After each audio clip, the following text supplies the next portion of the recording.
Calling all beings, y'all. Let's get it. Put your hands together. Put your hands together.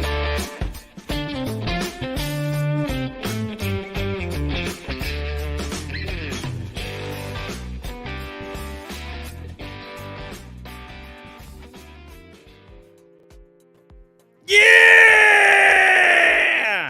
Welcome back to Calling All Beings, baby. You know we going Bigfooting tonight because we done brought in one of the dudes who is blowing up in the community, a man who is a wanted, needed, and called for speaker at these events. I'm your host, DJ, tonight. This is Calling All Beings Light because the money man, Nathan, is on vacation. And lovely Leah, she's out doing, I don't know what kind of craziness out there in Idaho. Hopefully she's chasing after Jeff Meldrum's findings. But, you know, before we go any further, let's talk about my homegirl from Baltimore, MD, a study of UAPs, the host of Deb's Data Dojo. Deb, what's up, homie? I'm just enjoying the squashing time. I'm ready to do it. I am ready to do it too, man. I love talking Bigfoot. What's up? Oh, tea time with Tiffany. What's up, homegirl? Julie in the chat. Hello, the Jewel of Indiana. How are you? You will always be Indiana's favorite daughter, Alabama notwithstanding.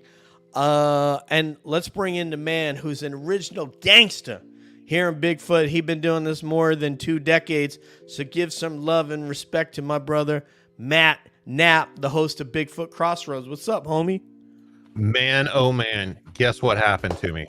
What's up? I've been excited. I've been waiting to reveal this. I had a cryptid sighting on Tuesday. What? Yeah. Oh, you're waiting? Yeah. Okay, he's been waiting to tell me this. All right, we're going to announce it on my own show. I announced it on Calling All Beings. Well, thank you. Hey, man, from Matt Knapp. But you know what? Let's get with this man right here. I became a fan of his show because I am a big-time consumer of Bigfoot content. Everybody knows that, even though the UAP world is blowing up there, we're never going to forget about our homie out in the woods trudging day to day, trudging all over this man's property as well and leaving him stuff. So this man, former public servant, very proud former Atlanta police officer who gave up the career that he was working in to go into this full time because people done talked to him and said, you know what, boy, you damn good. That's what's up. So party people, put those hands together for my man, Brian King Sharp. What's up? Can I get a hey man for B King Sharp? What's up? I don't even know how to deal with your openings, man. I watched you do that for Jeff Meldrum, and I think he was taken aback by his welcome onto your show, as am I. So I'm glad to be here, everybody. Hell yeah, man. It's good to have you, man. It was an honor to be invited on your show. We mostly talked UAPs, but we did get in some very quality Bigfoot talk, and I think we still have room to reattack on some of those issues later on because they're very complex. And there is more than one side to it, and there are, you know, people on each side of the argument have a good point, you know, frankly. So we'll get into that a little bit later, but first, I'd love to be King. Love it. That's what's up. Yeah. So that's Tea Time with Tiffany. Julie's there. Randy Harrington. Welcome. I'm here to listen to Brian. I've never heard him before, and I'm scheduled to interview with him on Monday. All right, welcome, Randy. All right, brother. Yeah, he's going to talk about what's going down on his property, and I am really hoping that more stuff has happened. And we're going to see if we can even get Brian off the fence to say, yeah, there is something happening on my property, and it's probably damn Bigfoot, because he said, man, there's 40 acres, ain't nobody come around here. And so you know I'm listening, Brian. You know I'm listening, brother. But you know what? Let me turn it over to Money Matt Knapp to start this thing off. Go ahead, Money. Oh, I get the money title tonight. Well, you know, I think you are money. You know, you're becoming money when it comes to UAPs, because you could. This dude, let me tell you something, Brian. It doesn't matter what guest we have on. this guy can come up with an amazing question. I don't care if it's a PhD in UAPs, who we have on, he brings up these really thought-provoking topics. He is like podcast gold. So, no, I realize Money Nathan is Money Nathan, but you know what? There's a lot of money to go around. Well, I like that. I am a fan of money going around. Greasing the old palms, if you will. You see what I'm saying, Brian? Go ahead, Matt. Yeah, man. I'm sure this is a question that you've asked yourself a million times. I know I have. Everybody gets asked it in the Bigfoot world. I don't know your origin story. So how does an Atlanta police officer become a Bigfoot podcaster? That is a long story. Well, it really started back in, I was grown up, born and raised in North Georgia in the mountains. So Bigfoot was one of those things that was talked about around that area. You know, for years I heard stories growing up, and people were talking about having encounters with things what now I come to know to be Bigfoot. Back then they were hairy men and, you know, called different boogers and those kind of things in the woods of North Georgia.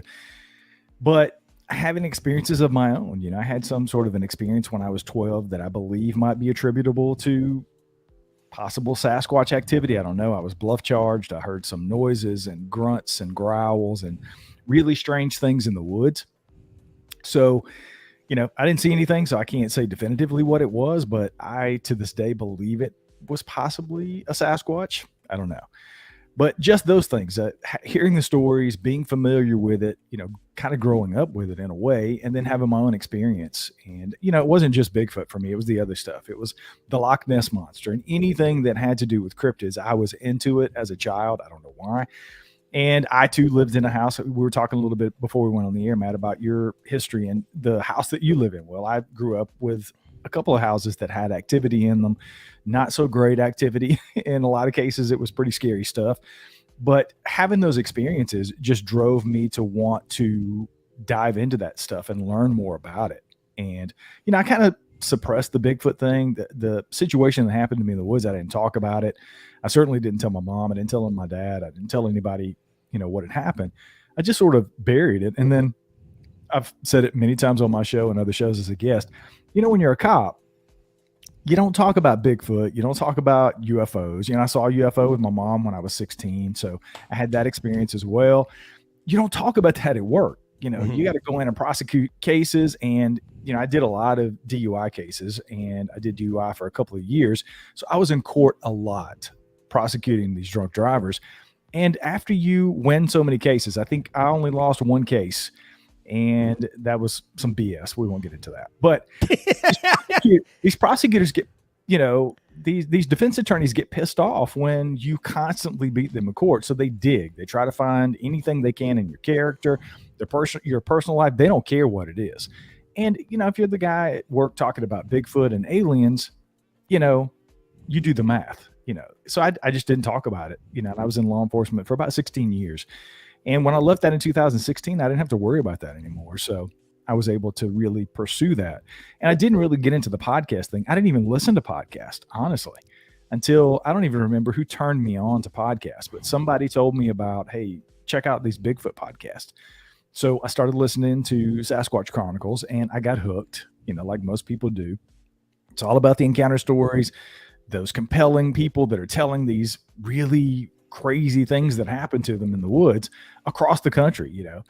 And I really got interested in that. And I thought, you know, I'd like to document some cases myself. I'd really like to talk to people in the southeastern United States, because there's still people out there that I talk to that still believe that Bigfoot is only in the Pacific Northwest. They don't believe they're anywhere else. And, you know, I knew that people were having experiences in the southern United States, the southeastern United States. So I wanted to document as many of those cases as I could. So that's kind of how the show was born, is me reaching out to people in Facebook groups and trying to get people to share their stories. And I thought, well, what better way to do it and sort of become an archivist in a way, but put it on a podcast, record them telling their stories, put it out there for people to listen to, and it's there forever, right? If those people pass away, if they never tell their story again, at least they told it to me that one time, and it'll be there in perpetuity for people to go back to and listen and compare notes on, right? Because somebody tells me they had an experience in North Carolina, in 2001 that's very similar to a story that they hear that happened to somebody in California in 1972. Well, you compare those two, and that's data, right? So that's kind of where it came from for me. And I started the show, and the rest is history.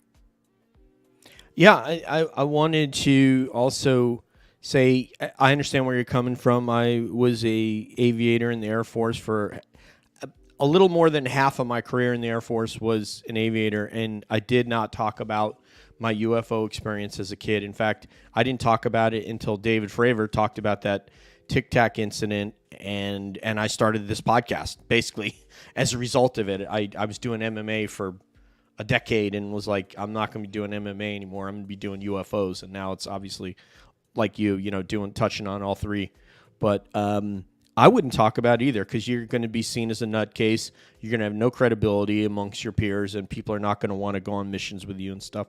I'm curious though, Brian, when you interact, I'm assuming that you have interacted through your show and even on the telephone with law enforcement officers who have had sightings. And I'm curious what those interactions are like. How would you characterize those?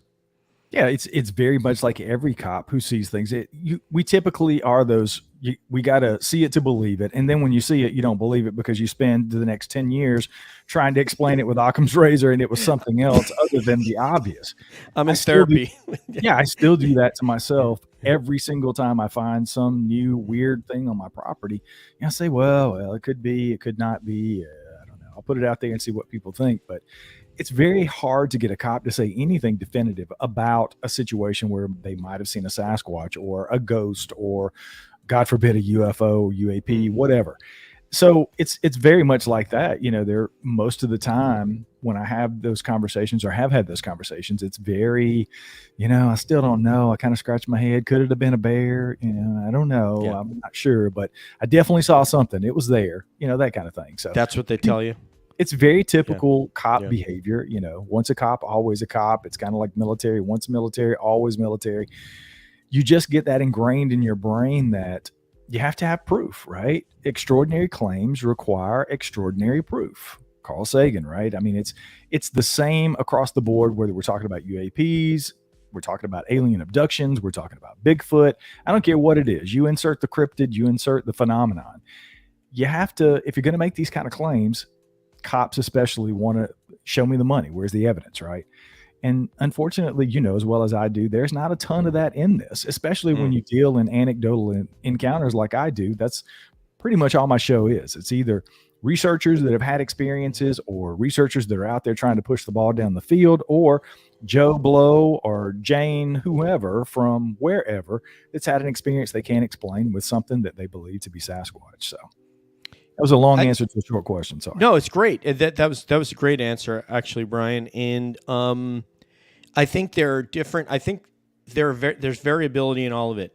Different claims require different levels of evidence, and who's making that claim, and what the situation was, and how they told it to you, especially for a professional like yourself. So I think there's variability in all of that, because I think if we overquote Carl Sagan, and we apply that to every scenario out there. Like if I apply that to Matt's Bigfoot sighting, I'm going to end up with nothing. I don't know that you saw anything, Matt. But there's a certain thing that you applied as law enforcement officer, and we apply as laypersons who were never trained in this, that there are certain people I believe for my own reasons and my own assessment of how they tell a story. And as you've spoken about, the level of detail, if it's exhaustive or... And when I listen to Matt, I believe his story. I don't have to have been there. He doesn't have to have a photo of it to prove it to me. And there's other people that all of us on this panel have heard, and we're like, I don't buy that person's story. I think that person wants to be on a show, and that person wants to be recognized. I want to turn it over to... I want to say one thing before I turn it over to Deb. I did mention this to you on the phone, and maybe we'll even have you come in as a guest co-host, but we're going to host Dr. Keith Taylor, former NYPD, career-long NYPD officer, SWAT team member who now teaches at John Jay College. And I don't have to tell you what John Jay College is. A lot of people, if they're not familiar with law enforcement and in New York, they don't know that it's a prestigious university for law enforcement. He's a professor there now, and what he's interested in, Brian, that I think you'll find interesting, is he wants to set up a framework where law enforcement is trained. How do I deal with this if I get a call and it's Bigfoot? Whether I'm a forest ranger or I'm an Atlanta police officer, or not so much Atlanta, but like a North Georgia police officer, rural Carolina police officer, that those people should be trained on what to expect, how to deal with a witness, all these kinds. Same thing for UFOs. And even what if you get called to the house because someone says that they moved into a home and there's a paranormal entity that's attacking them? And that happened in Connecticut. I mean, that's happened in a number of different police agencies have had to deal with that stuff. So Dr. Taylor he thinks that should be a thing, that law enforcement officers shouldn't be sent out there without any training. How do you feel about that before I turn it over to Deb? I think when you first brought it to my attention, I think it's very interesting. I think I said to you, and I'll say that now, and obviously if I end up being on the show with him, I would say, with training, police departments have budgets, and it is very difficult. I did training for years. I was a certified law enforcement instructor for 20 years, and it's difficult to get them to spend money on anything. So my hope would be that if this gets off the ground and it is something that actually happens, the funding would be there for that, because that would be a huge concern. But I think it's a great idea. I think anybody that can get any kind of training to get in any situation as a law enforcement officer to do a better job for the person who called 911 or the person that's in need, I'm all for it. And real quick before you go, I want to sort of close out the fantastic claims and extraordinary evidence kind of thing. I think that's a very important point that you made, and it's a very good point. And by that, I mean, when I have someone on my show, and I say it all the time, I don't have anybody on the show that I don't believes that they've had the experience that they're sharing on the show. When I say something like an extraordinary claim requires extraordinary evidence, I'm talking specifically like someone who's talking about a habituation, right? They've got these things on their property for 10 years and they're interacting and they're coming in and they're claiming that they're eating dinner with them at night. Yet there's no proof, right? There's no barbecue sauce. There's no photographs. There's no recordings. There's no video. There's no nothing. So that's kind of what I'm talking about. But for anecdotal experiences, like you said, it's very difficult to prove an anecdotal account with something that happens to you. Maybe it's 3 seconds. I totally get that. So I'm definitely not. I didn't want to throw the gauntlet down there as far as just stories and anecdotal encounters in general. I'm talking extraordinary, farther beyond the scope than just, hey, I saw this thing cross in front of me, when I was driving by my Prius. You make an excellent point. The reason I said that, so my qualifier is because a lot of people quote that, and we hear it. Deb can tell you all over the UAP community, we hear that. And even applied to people like David Grush, and it's like, I got news for you guys. You're not gonna get proof, okay? And if they're not gonna show you documentation because you're gonna go, that could be faked. If they showed you a photo, you would say that could be doctored. If they showed you a full motion video of them walking around a craft, so and it's top secret, classified, and you're not gonna get that. The most you're gonna get is government officials saying yes, what this guy says to be true, or like what Marco Rubio said. When you watch that video, he's going to say, I have news for you people. David Grush is not the only one that's come to us with this information. We've had other people with the very high clearances come to us that are very concerned. So for those people who said it's only Grush, you were wrong. So that's what Marco Rubio went to say on that show. He's not the only one, and it's just going to take time before people make sure that people don't burn Grush's house down, literally, because they've already been through his house, by the way. Then I think they'll come forward in these hearings that Tim Burchett of Tennessee is setting up. Let's go to Deb's before I babble on any further. Yeah, I just feel like it's a synchronicity to be talking about the police issue, because this is actually something that I've talked to like 4 people about in the last week. So it's an uncanny thing for it to be coming up right now. But I wanted to broach one of the people that I spoke to. Unfortunately, I don't remember the organization's name, but Roswell Daily Record did a report about it, that the police are now anonymously reporting about UAP encounters to some former law enforcement officers. And I was wondering if you would find it compelling to have something similar, that if there's anonymity, that it might be more effective for letting, rangers and police officers and other people who are engaging with Bigfoot to come out and express what's happening to them. I think that's great. I think any time that you can do that under the cloak of anonymity, I think it's a great thing for people in law enforcement, because there is a lot of stigma attached to coming forward with some crazy claims about whether it's UAPs, whether it's alien abductions or Bigfoot, whatever the case may be. So I would be all for that. I think there's obviously issues, and anytime something comes up anonymous, right?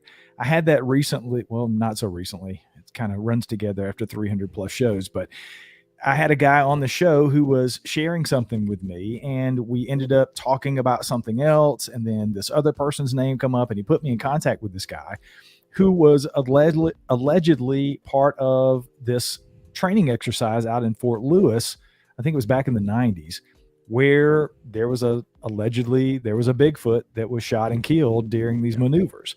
And he wanted to talk about it. And the interesting thing about it is I talked to two different people on both sides of the incident, because there were other maneuvers going there. And there was another guy who actually got closer to the action and actually got to allegedly see the body of this dying Sasquatch. So I got to talk to this guy, but he wanted to remain anonymous. He didn't want his voice to be out there, just in the off chance that somebody might listen to the show and actually hear his voice and recognize it.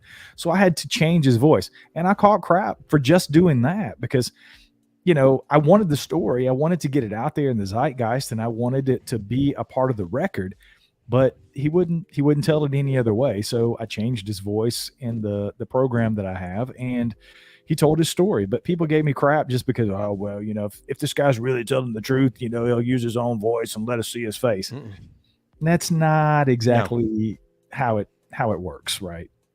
If you got something to lose, if you're putting skin in the game and there's something to lose, that's why we don't hear a lot of the stories that are still out there. There's a lot of evidence, I believe, out there. There's a lot of videos. There's a lot of still photographs. There's tons of stuff that we will never see, in my opinion. I could be wrong, but in my opinion, I know for a fact there's some stuff out there. Then people just don't want to come forward and deal with it. Much like you said, DJ, I'm not going to show you this picture because you're just going to ridicule me. You're just going to tell me how fake it is, and you're just going to tell me that I'm wrong, and whatever the case may be, a hoaxer. So people don't do it. But I think anonymity has its place in cryptids and Bigfoot and UAP stuff all across the board.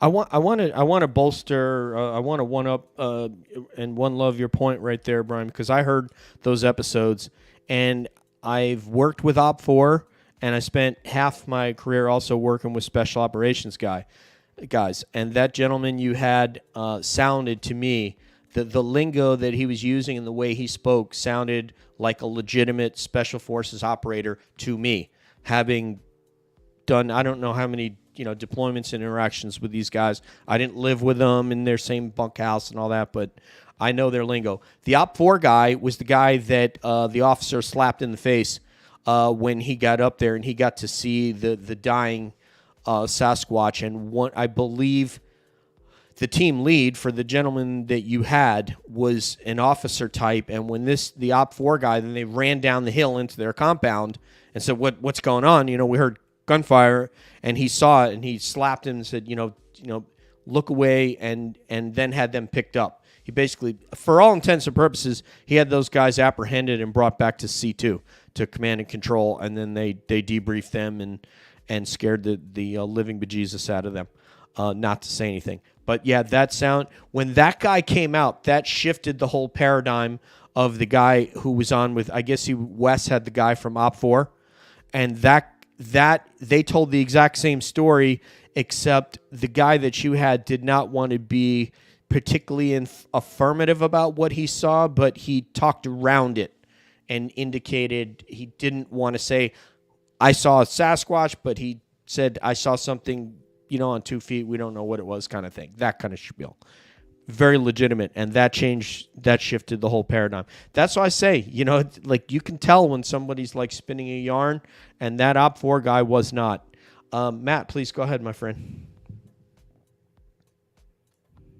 I just Matt? wanted to add a note that it's kind of interesting. Matt Whitten, a police officer, was involved in the biggest Bigfoot hoax in history, the Georgia hoax, while he was currently a police officer, put his name on the line, put his career on the line. Ultimately, he got fired for it. But for 2 years or so, he didn't get fired for it. He didn't get any trouble for it. He only got in trouble whenever they sold the alleged Bigfoot body for $50,000 and tried to run to Mexico with the money.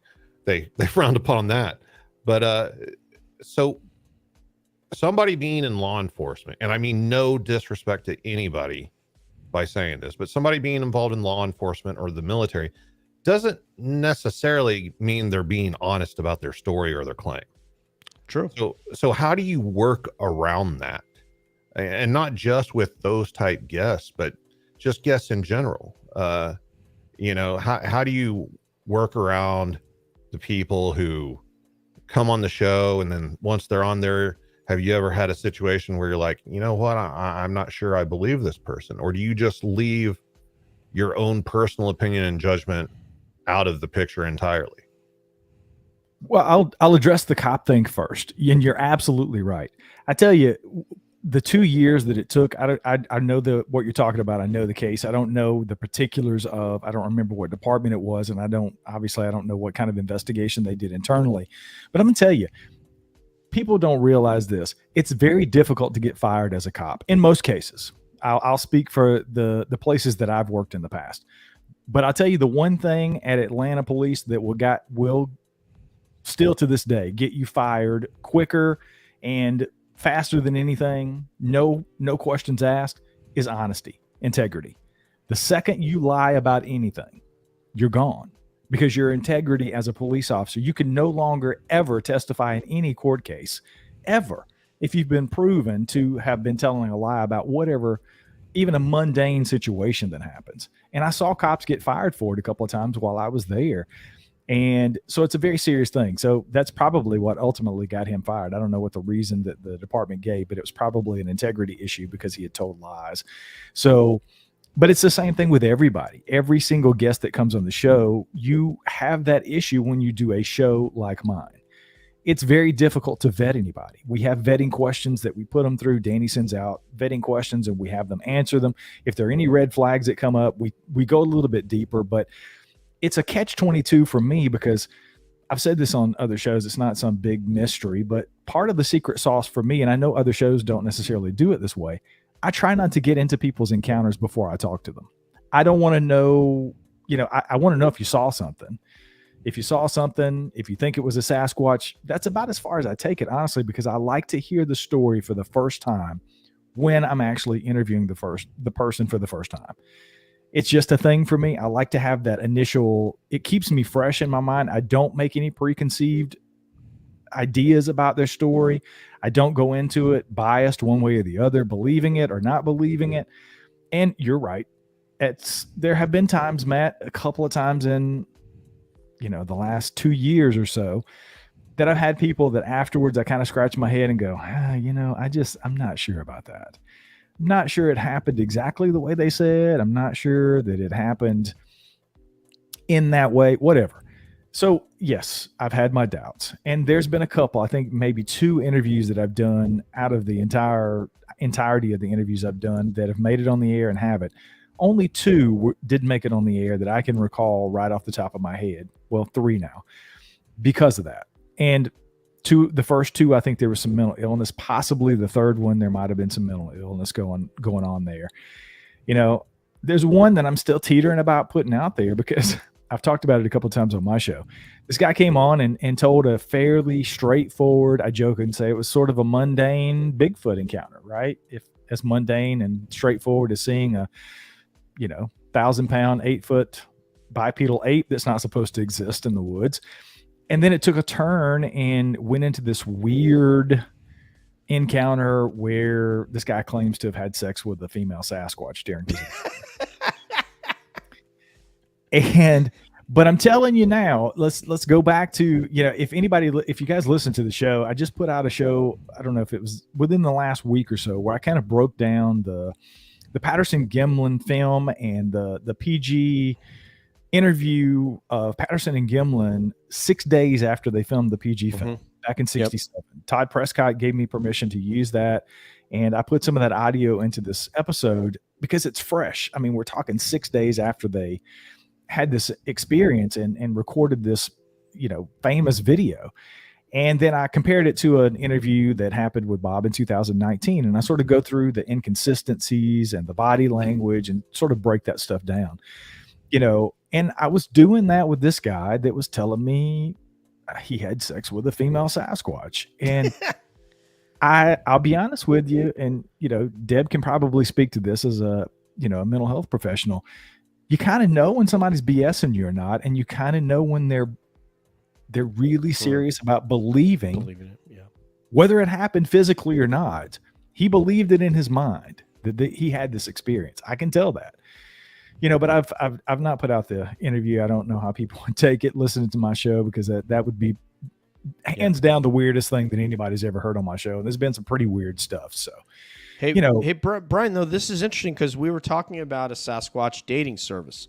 Like maybe you have the ones come in off your property, you do a profile photo, you put them out there. Maybe the angry Sasquatch and some of the attacks and them, someone salmon fishing, and next thing you know, they're getting rocks from them. Maybe they calm down if they get a little more action in their life. Maybe it's just a matter of, this Sasquatch that's been kicked out of the group because the alpha says you're too big. We just need to help that guy find a mate. Maybe. I don't know. Good idea. Maybe these ones on your property you could help out. I don't know. I feel awkward now because I was going to say I would have Sasquatch over for dinner, but now it has a whole new connotation. No, I mean, Brian's heard it all. The one that comes to mind, and we weren't able to get him. Actually, I have two things I want to address. I want to address law enforcement, military, and I also want to address the coming over for dinner. Vic, we had Vic Cundiff on from, help me out with this show, My Bigfoot Story, and what's the name of his show? Dogman Encounters Radio. Yeah, and he has another Bigfoot show, and it's not coming to my mind. But Vic Cundiff, My Bigfoot Sighting. My Bigfoot, yeah, it's another great host, just like Brian and Wes and all these guys. And that guy, Matt Knapp. Anyway, he has this woman, Robin, from Montana that has like daily interaction. The only show that she'll go on, and she's been on 4 or 5 times, is with Vic. I don't know if she shared the photos that she says she has with Vic, but that is the kind of thing you're talking about. Like she says they come up to the backyard, they come and slap on the house every day. She's seen the little ones, the females, the males, and that it's a daily thing, and that she feels her and her daughter, because she lives on the property. She's a single mom with a daughter there, and she feels safer that they're around. But yeah, like for something like that, I mean, people would want to see that. Yeah, we should be able to get a crystal clear photo if they're coming to your house during the daytime. So I get it. Check those out too. You might find those episodes with Robin from Montana interesting too, Brian, if you peruse Vic's podcast about law enforcement and military. I would say this, Matt. We just saw Jack Teixeira get arrested. We have seen military people be arrested and thrown in jail, and people that have turned evidence over to foreign governments. We've seen. I'm listening to The Set, this podcast called The Set, which talks about corruption in my home state in NYPD. That you would not believe the amount of corruption. I'm sure you've heard of it, Brian. Stealing from drug dealers, selling the drugs and stealing the money and being payoffs. And it was just the Mullen Commission. But what they're talking about, the preponderance of the evidence, if we were to use that like you would use in a civil trial, not beyond a reasonable doubt, but the preponderance of the evidence suggests that for credible witnesses, generally speaking, the imperfect military folks that I come out of their group and the law enforcement that Brian comes out of, most of them are better witnesses than your average layperson. That doesn't mean every time, and that doesn't mean everybody's honest, because they're not. We both know people that aren't. I know people that I served with that I wouldn't trust. I know people I've served with that have done both jobs, military and law enforcement, that I would not trust. Normally speaking, them seeing something, they're a little bit better witness than the average person. Let me go to Debs. Yeah, I think I'm with the camp that's waiting for more information on the DNA personally. And I know that that's something that's kind of in a sense of excitement is happening with that right now. I also spoke to the paranormal rangers a little bit about that while in Roswell. And they said that they had handed over some samples that had been assessed, and that the indication was that it was a carnivore, that the DNA was some unknown carnivore. Anyway, I was just wondering if anyone here could elaborate. Brian, do you know more about what's going on with the DNA right now? The NC State project, I think. Yeah, that just came on my radar. I'm actually going to be at the Smoky Mountain Bigfoot Conference coming up, and I know Matt Moneymaker put some stuff out about having Darby Orcutt there, and I have some opinions on that. I'm going to sort of keep that to myself. I'll just talk generally in my opinion about DNA. And here's the problem I have with it. And I've had this conversation with Doug Hychek. He's working on Legend Meet Science 2. Doug's actually, we're going to do an episode on Saturday. We're promoting the Idaho Squatch Con that I'm speaking at, and we're doing some special stuff. Hopefully we can talk a little bit about that before we get out of here. But back to the DNA. Sure. The issue that I have with the DNA, outside of she who shall not be named, I've talked about it on my show. Some of the DUI, I almost said some of the DUI, there might be some DUI involved. I don't know. But some of the DNA studies and things that have went on in the past, I have my opinions about that. I'm not really impressed with it. But here's the problem that I have with DNA just in general when it comes to cryptids. If you have an unknown sample of DNA and you test it, and it comes out that it is a carnivore, or it is an unknown ape. Is it part human? You end up coming up with a lot of unknowns. And as long as if you don't have a typed specimen to draw a control DNA sample, yes, yeah, mm-hmm. There's nowhere to go with that, in my opinion. It just leads to more questions. So, there is some exciting stuff. I think that I'm all for some DNA testing. I know Doug and those guys are going to do a lot of DNA testing in Legend Meet Science too. I'm glad for that, but I don't know that it's going to be conclusive and really answer any questions and push the ball down the field, because we do not have a control sample to test it against. There is no Sasquatch that we know of in custody, or there may be bodies in the bottom of the Smithsonian, as some people claim. I don't know. But it's not a recognized species. So if it's not a recognized species and you don't have DNA to test DNA samples against, then you're just going to come up with more questions than answers, in my opinion. So I don't know. I think DNA is interesting, but I just don't know where it goes, honestly, without a type specimen to compare it to. Hey, I want to throw something in. We're going to get Matt in on this, and then we're going to ask Joe's question from the chat. But if they are able to get a good sample where the person, there's that woman in Texas, and the way that she was handled, she has a very, she went and was trained on how to gather samples. If you have a good sample and you're able to actually compare it to GenBank, what I know who you're talking about, what she claims, but in this study, if they're able to say, okay, well, we have compared it with all known samples, and it's not anything that's known in North America, while that's not necessarily 100% proof, because like you said, we don't have a control sample to compare it against, but it could be a good indicator if it has markers that are, again, very close to us and something that's unknown. I mean, that could be pretty good. If it's just that, are the people going to trust who collected it? I think there's a word that you guys use that you're protecting that sample, the integrity of the sample from chain of custody. Thank you. All the way through to the lab. And if that happens, we're in a pretty good shape. But Matt, please, I'm sure you like to chime in on this, sir. I actually interviewed Darby on Sunday. Oh, and he addressed this very topic. I asked him, matter of fact, directly about it. I don't know how much I want to say since I'm releasing the episode tomorrow morning. okay. You can but stand I fast. asked him about the type specimen situation, and he told me I was wrong and explained it all out about how you don't need a type specimen and that it will still produce results, even if it's something that's not in GenBank. So we'll see. We'll see. It's only going to be as good as the samples, obviously. And you don't have to give away the baby with the bathwater here, Matt. But let me just ask you this, because this is something else that's come up recently in some private conversations between me and other people. Mm-hmm. How are they addressing? Because here's the other thing that I have a problem with DNA. And I've had this conversation with Doug about it, and some of the things that they're doing. If I go and I have what I believe, I'm a Bigfoot researcher, I've collected what I believe to be Bigfoot DNA, right? I've got the sample. I'm going to a lab and saying, hey, I want you to test this because I believe I have Bigfoot DNA. And here's a check for $25,000 to run the test. I would hope, like most professionals, that they're going to come back with whatever the sample is.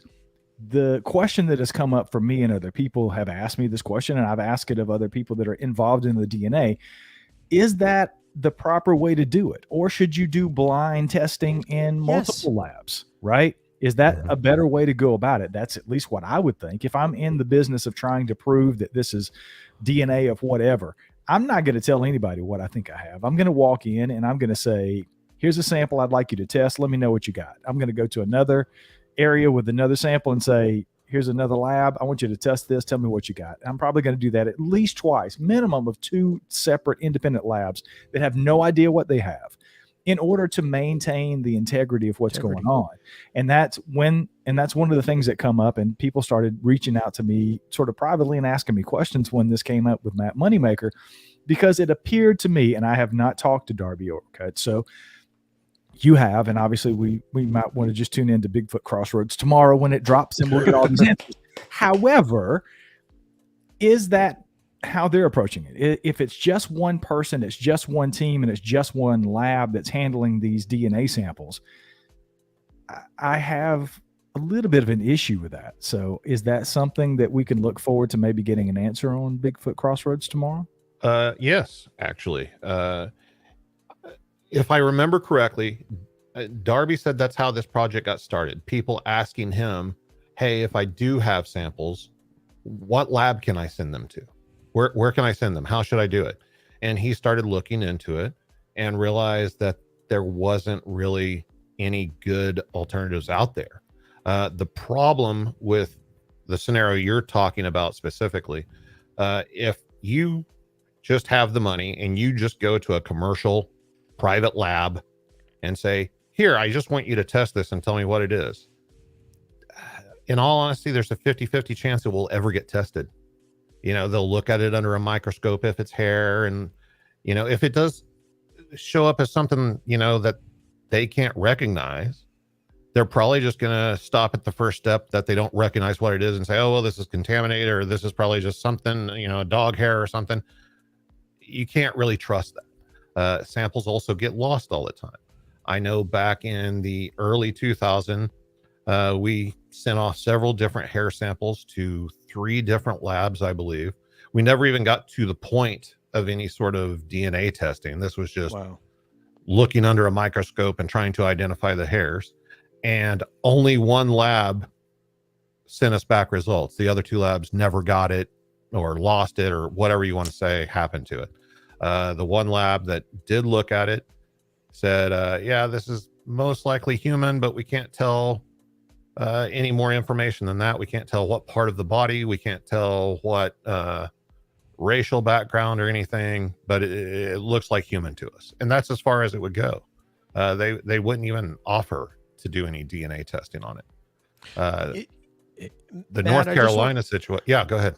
I just want to say, from the MMA world, I'm going through this with testing fighters' bloods for PEDs, because that became a big issue. And speaking to what Brian was talking about, yeah, absolutely. The UFC at certain points would send it to a certain lab, and maybe they thought that that would be a friendly lab, and that if it came up with certain results, that person might be able to fight on a main event that weekend and not squash the card the week prior. So I get what you're saying, but there are certain labs, and I think one of the critical points here is knowing the accreditation of the lab, and then chain of custody may require that somebody hand carry that to the lab. And especially, you know, if Brian's talking about you're spending a lot of money.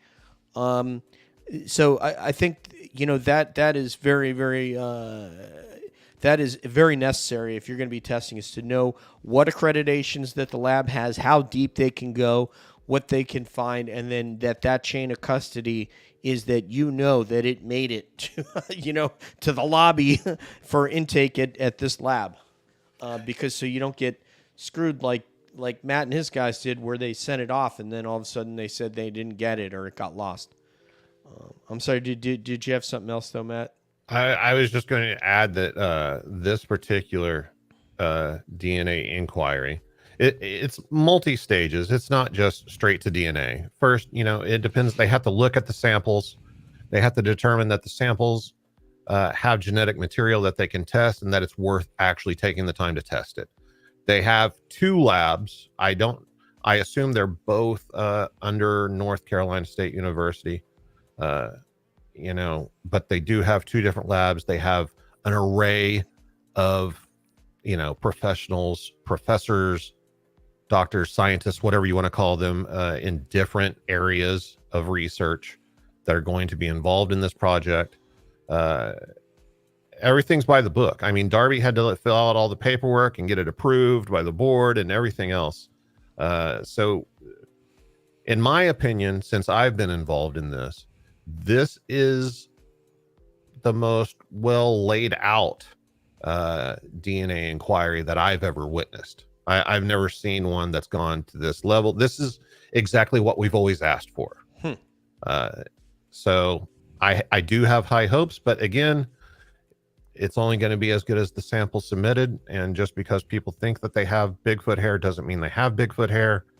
But I do believe that it will be transparent and people will be held accountable for that are involved in this project. So if you can get the samples there, I would suggest doing it, and I look forward to see what the outcomes are. And make sure they're not from that quarter horse that jumped over the barbed wire fence. Right. So, we have a question here from Joe Bonavicius here. Great last name. And it says, and this one actually is the inverse of what we spoke about earlier. A question for Brian. Out of all of the people you've interviewed who saw this creature, who do you believe the most? It's a difficult question, but you could come up with 1 out of 10 even, but sure. I think this is something that's come up recently, and I've been a guest on other shows and have asked similar questions. And it's a more recent interview that I did. It's probably a month or 2 back now, but there was a hunter that was out. I think he was from Washington State. I don't know where they were hunting. It wasn't Washington State, but it was the episode where his whole they were out hunting for moose, he and his dad, and they separated. Yes. Or they were looking for elk. I'm sorry. Yes. They were hunting for elk, and they got separated. They hunted in different areas each day, and I think it was the second or third day into like a 10-day trip, this guy started hearing wood knocks, and he started it was a really long story. It progressed into, you know, this thing was doing wood knocks, and he would stop and listen, and when he would stop, he would hear knocks again, and he kept getting closer and closer to where it was coming from. It culminated in this thing stepped out from behind a tree, and they had sort of this face-to-face kind of moment, and it scared the shit out of this guy. And he had to get therapy. Yeah. I mean, he went to the bottom of a bottle. He literally said, you know, he tried to bury what he saw in the bottom of a bottle for a couple of years afterwards, until he got some therapy and figured out, you know, that he had seen what he saw, and he just accepted it, and it was what it was. But I tell you, it's one of the most compelling, and I've had a lot of compelling people on the show, but to look in this guy's eyes and watch him recount the story, and to his credit, he had told part of the story before. He had told his wife. He finally told his wife. He finally told his dad. And the first time he told the entire story on my show was the first time he'd ever put all the pieces together and told it from beginning to end. And it was very cathartic. I mean, he thanked me at the end of the episode and said, I appreciate you giving me the opportunity and having a platform for people like me to do that. And, the interesting twist to his story was something I'd never heard before. He believed that he was being lured in by the Sasquatch for nefarious reasons. He felt like the wood knocks were being used to lure him in. And that's something I'd never heard. We think about communication, they're counting, they're warning each other, they're talking to each other with wood knocks, what have you. But it was really interesting for me to see that process play out on his face and in his mind as we were talking. And it really pissed him off because he said, I should have known better. I am a hunter. I have been around guns. I've been in tactical situations with martial arts training and things like that. I should have known better than to fall for the bait and be baited in by a Sasquatch doing wood knocks. And that really stuck out to me. And it was one of the reasons that I found it really compelling. Hey, so, Brian, can I say I 100% believe that guy's story? I heard that entire episode. It was actually, I think it was when I went on a Bigfoot expedition in Ocala. I was actually in the hotel room getting ready for the next day, ironically, when I heard that narrative. The issue that I had with his story was there was a couple of earmarks there. One of them was he went into exhaustive, granular detail about every movement that he made, and I wasn't a police officer, but I made all these tactical movements, and I had a 44 on my chest and this, and I think a lot of that, what he says draw him in, is that's in his mind. That thing is doing wood knocks. I don't think that thing was trying to draw him in. If that wanted to get him, it would have got him. And we know from many, many different hunters and people that have had encounters, if this thing wanted me, it had me. Some people say it didn't even lift their rifle. I think he went in there out of his curiosity. And there's one tell from people that go into the woods heavily armed as this individual was. And God bless him. I mean, be armed, when you want to go in the woods and you don't know maybe you're going to encounter a Kodiak bear. Who knows, right? Something you need to have firepower, right? But when you do that and all of a sudden you go, oh, shit, there is something here that I'm scared of despite being as heavily armed. And when that mind F happens to that individual, you can ascribe a lot of intent to the animal that the animal does not have. And that was what I came away with that. I called Matt right away after I heard that episode and spoke about that because I absolutely believe it happened to him. I think it freaked him out that all of a sudden he said, wait a minute, I'm not the baddest thing in the woods. This thing is. And it was trying to draw me. No, it was probably wood knocking, telling me, who knows what it's telling me. This guy's getting closer to me. Who knows? We don't know what these wood knocks mean. But he interpreted it the way that he wanted to interpret it from his granular, exhaustive, tactical mind set that he approaches hunting with. And that's the way I saw that. Yeah, I think you may be right there. Again, I wasn't there, so I don't know, but I think that's a pretty good analysis of what happened in that situation. And again, the other thing that he really had a hard time with and really dealt with it, obviously you listen, DJ, so but he didn't tell his dad about it. And they went out hunting for another 7 days. 7 days? And his dad's going out hunting and he's in the truck. He goes and tells his dad he's going to his area, but he goes and sits in the truck with his rifle in his lap because he didn't want to go in the woods. Right. And he really had a hard time with that guilt. I think that's probably what ate him up the most because he really felt like this thing could have killed him and taken him out with very little effort. He didn't tell his dad and give him the opportunity to make the determination of, okay, I'm still going after, I've got an elk tag, I'm going to get it. I don't give a shit what's out there. But he didn't tell his dad, and he really felt bad because he thought, God, what if if this thing had gotten my dad, I would have never been able to live with myself. But, it was a really compelling story. It was an interesting interview, and, I believe the guy for sure. I absolutely believe him. It's just we've all listened to Wes's show for a number of years and all of your shows, you and Vic and Matt. And when somebody, the first time, I have a friend who's a prodigious bow hunter. He goes out way from, he's a New Yorker like myself, and he's part of groups and clubs that he goes all over the U.S. bow hunting and stuff. And I mean, these guys are the ninjas of the woods. As soon as you go out there and you find out that no matter how much firepower you have, you don't feel like you're the baddest thing there, that messes with a lot of people's mind, because that's what a weapon does. A weapon, you know, I mean, we've all aside from Deb, and I can't speak for Deb, but I know Matt, you and myself have all handled, high-powered weaponry, M4s and so forth, and grenade launchers and so forth, automatic weapons. You feel powerful, and all of a sudden you feel like, wait, I don't think this is not, I am just shivering with fear right now. That's not something that happens when you have that kind of firepower. And depending upon what kind of rounds you have, also, I mean, you could feel like I have rounds that'll at least stop something from coming at me. And then when in his case, he's counting off paces. Like, wait, in this many paces, he could get to me before I could get. He's way overthinking it. That thing was out there. Who knows what its intent was? But I don't know that it had any intent to draw him in. It probably was trying to protect itself, and it saw him as a threat. More than likely, that seems to be how they see hunters and how they seem to see guns.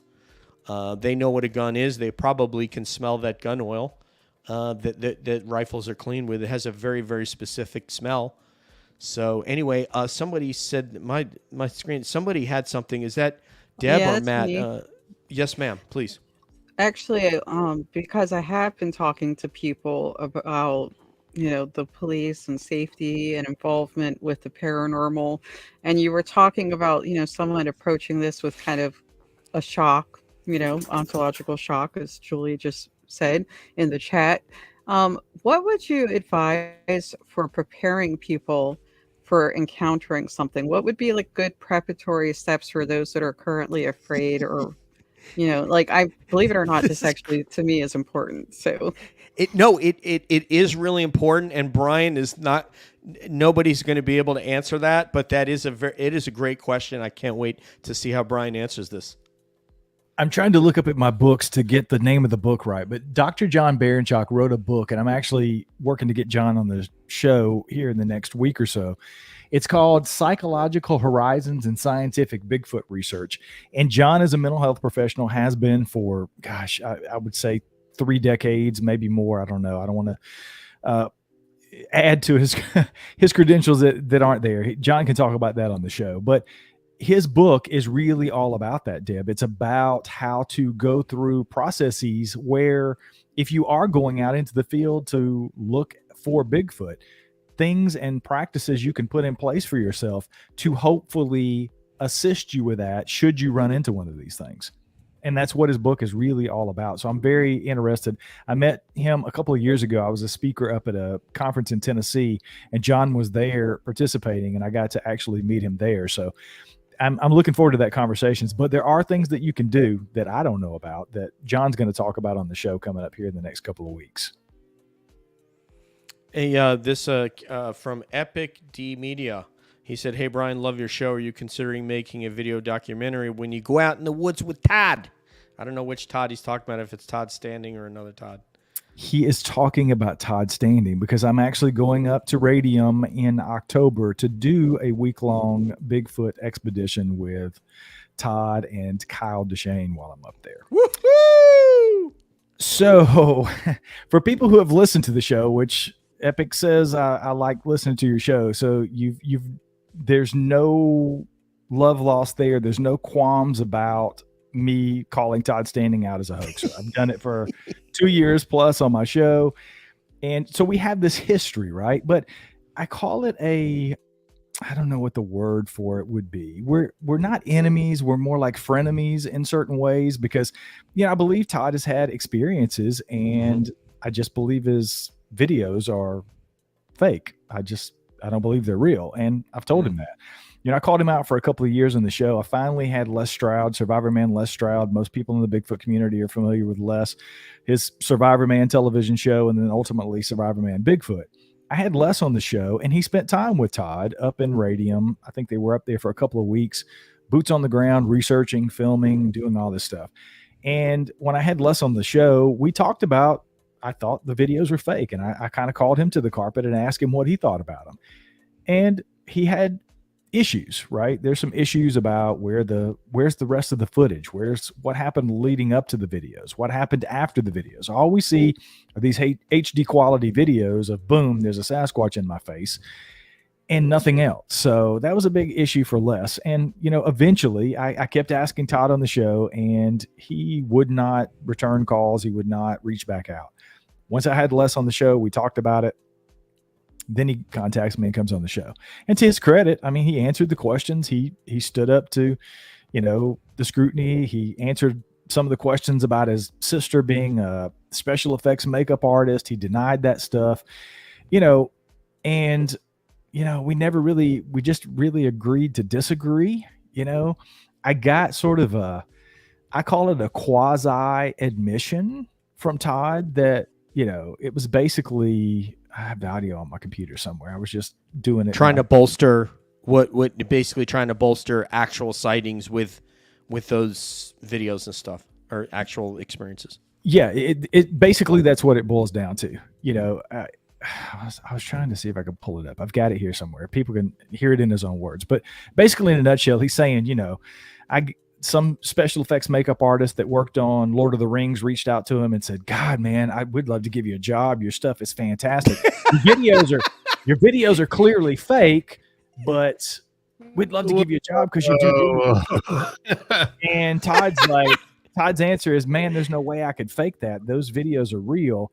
And the guy was like, well, if you did fake it, you obviously faked it for species recognition. You faked it for, protection of the species. And Todd says that on my show.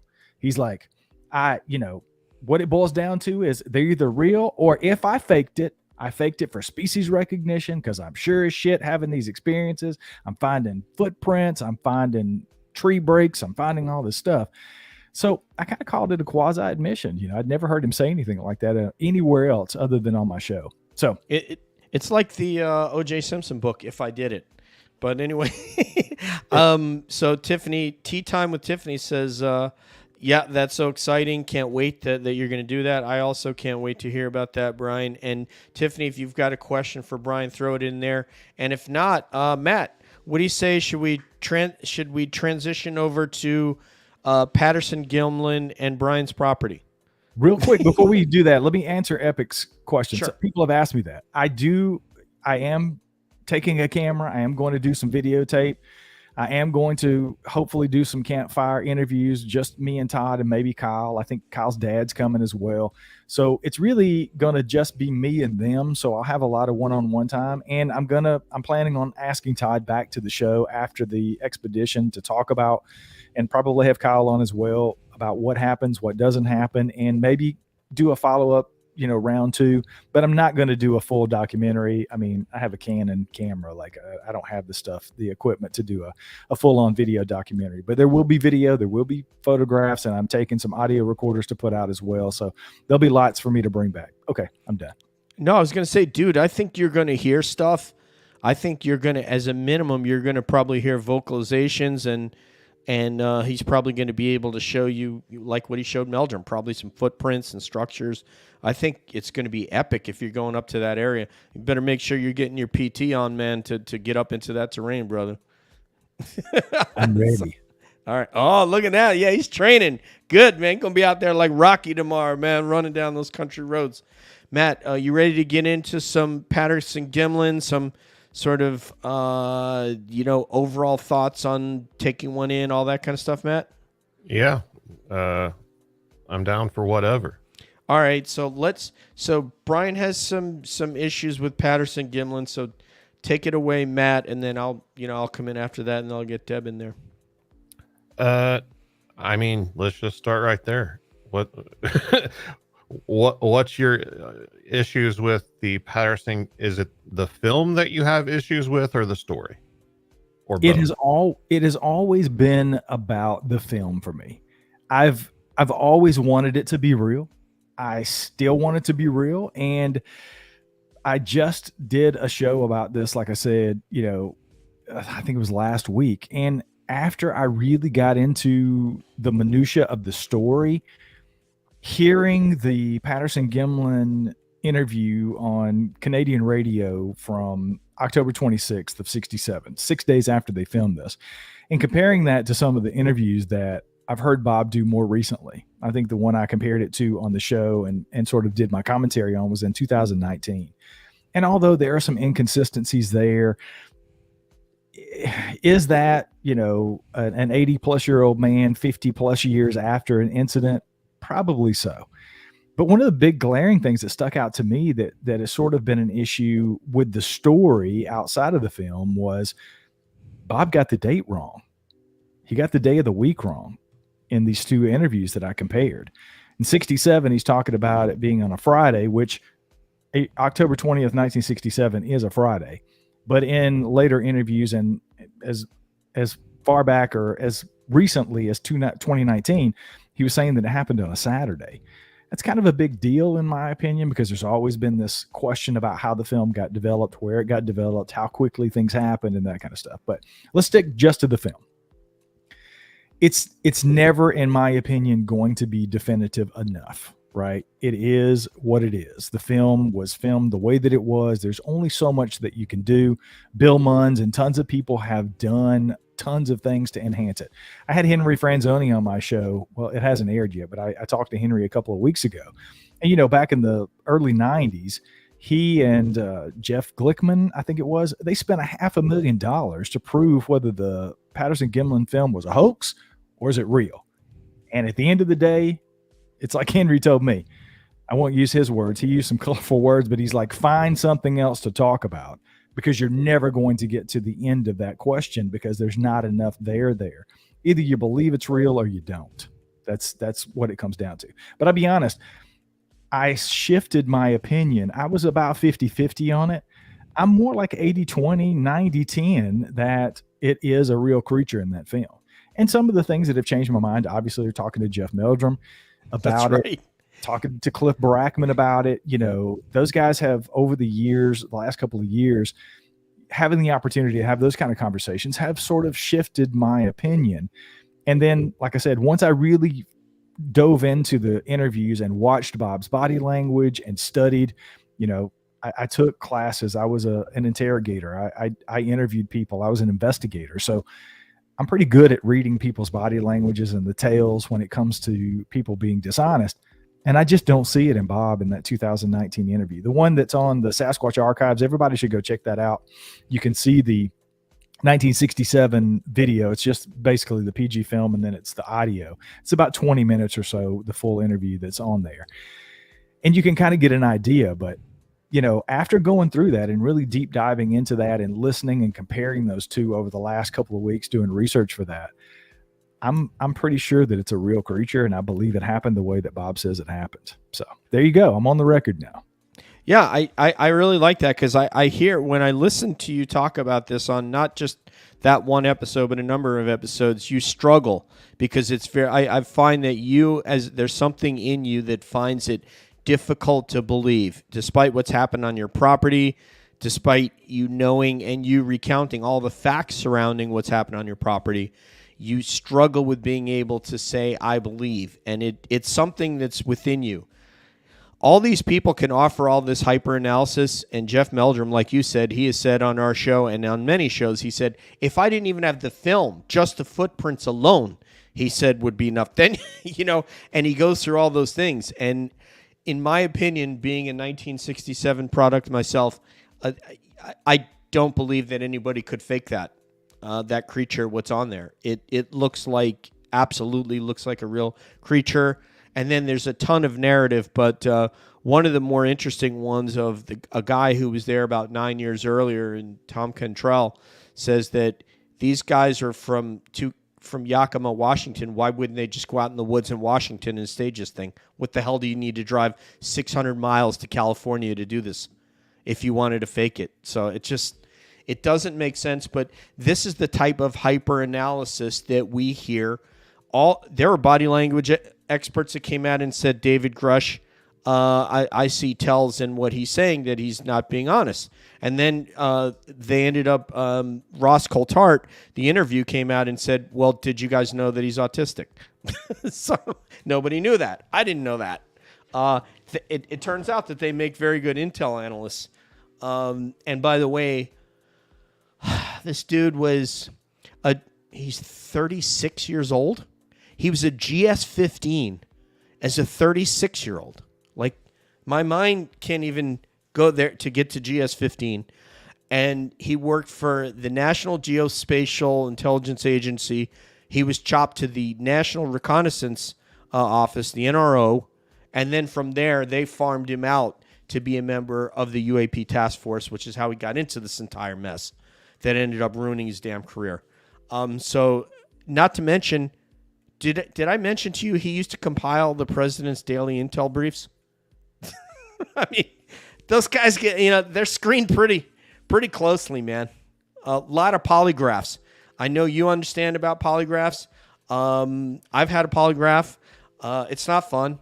And that guy went through a number. He said the reason that he could be read into these programs, he's been through enough polygraphs that he said, I didn't have a need to know every program that's out there, obviously.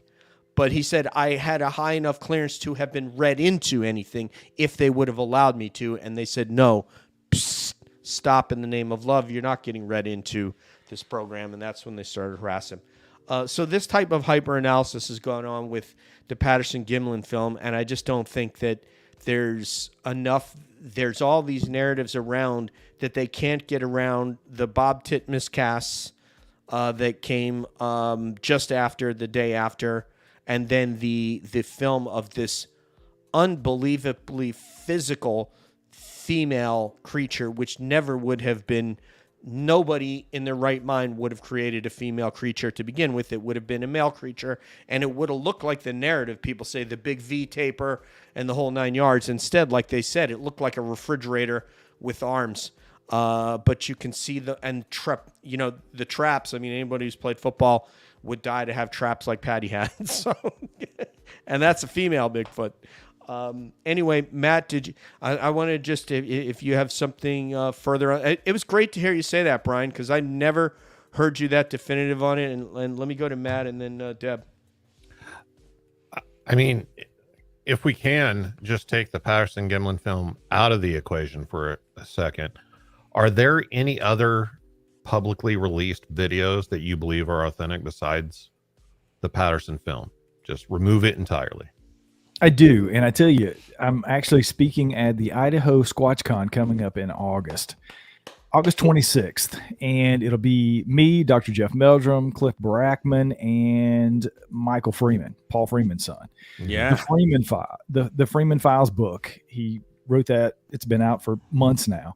But Paul Freeman's footage, I think from 91 or 92, is the other piece of the puzzle for me. It's probably, for most people in the Bigfoot world, it's probably 1 and 2 with the PG film and then the Freeman footage.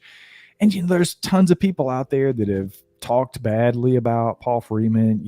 I had Thomas Steenberg on my show. Thomas Steenberg was on his side for many, many years. And then towards the end of things, sort of took a left turn and said, he believed he was hoaxing stuff.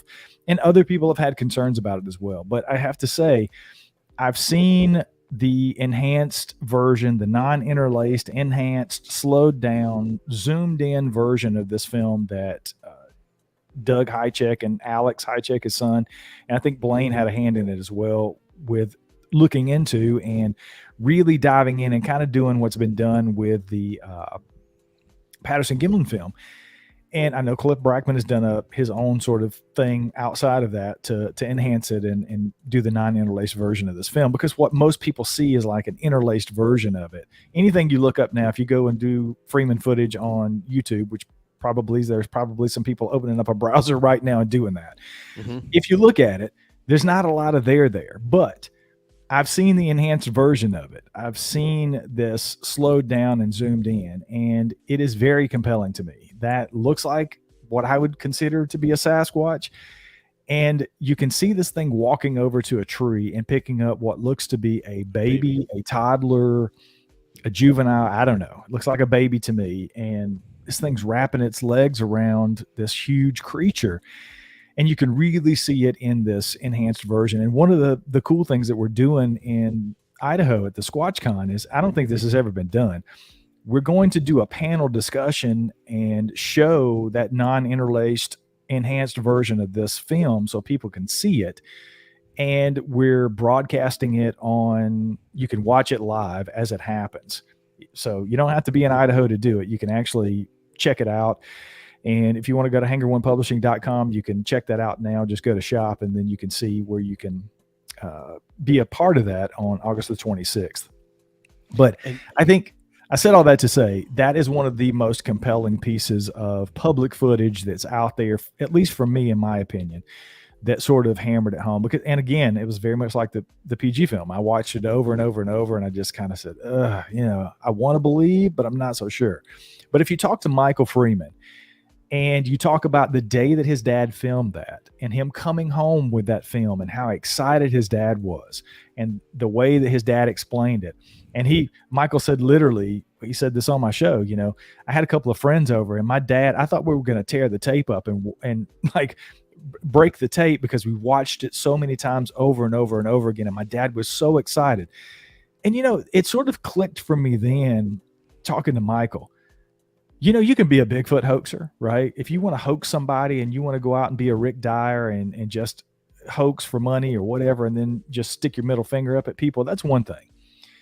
But to do that and then come home and share it with your teenage son and their friends and talk about it the way that Paul Freeman talked about it the day that it happened, there's just something about that story to me that was compelling. And I don't think that he hoaxed that. And I don't think he would hoax that and then bring it home and make his son a part of it and lie to his son's face and say, look what dad caught, or look what I found, or look what I got, and it not be true. That's a whole nother level there, right? Yeah. Why would he do that? Why would he lie to his son? He's not trying to impress his son. He's trying to impress us, the public at large. Yeah. Can you do the voice, Brian, where he goes, there he goes? Can you? I love that. I love it. I cannot do the Paul Freeman voice. There he goes. Anyway, there he goes. There you go. That was good. That was good. That was better than mine. You did it good, Ryan. All right. It's the Southern accent. I have the Southern accent. It helps a little bit. That was good, man. I want to say, Jules, if you could find this, the Paul Freeman Bigfoot footage, because Anon ET, by the way, welcome, Anon ET, and thank you for coming to a Bigfoot episode. We appreciate when our UFO fans come and join in a Bigfoot episode, because it's such an amazing topic. And Bigfoot influencer. So Tim and Dana are obviously home from dinner. Tim, did you get the carbonara? And did Julie get like the eggplant parm? I'd just like to know what you guys had for dinner tonight. Or was it lake trout? I don't know.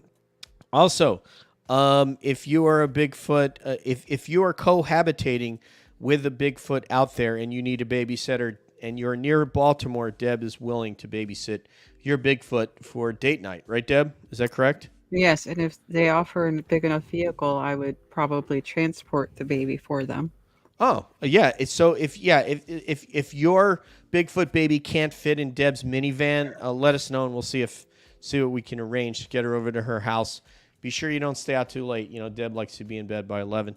Anyway, so I thought where we might go now is to talk about, because you had on a couple of the guys from the North American, is it called the North American Wood Ape Conservancy? Is that the name of it? Yes. Okay. And so we could go again on this, shoot him and bring him in and prove they exist, or I'll let them continue on as is and see which is kind of going to be the better for the species, or what the result would be. So Matt, do you want to go first on? Oh, actually, Deb, did you want to take a shot at that, or did you want to let Matt and Brian go, and then you go? What is your feeling, my friend? Well, I'm always going to say let them live. I'm not a fan of shooting anything. So, like, why would we do that? Like, there are obviously a limited number of them. Like, just because we're curious. Like, that's awful. Yeah, I heard one of the gentlemen on another podcast. I won't name it or him, but he said it's not politically correct, or he said, "Oh, it's not politically correct." And I'm like, it's nothing to do with that. Everybody who's eating food, I mean, you're eating an animal that was severely killed in a factory somewhere, whether it was a chicken or a cow or a pig. I mean, so there's no moral equivalency to make here. An animal suffers a whole lot less when it's shot by a hunter than it does.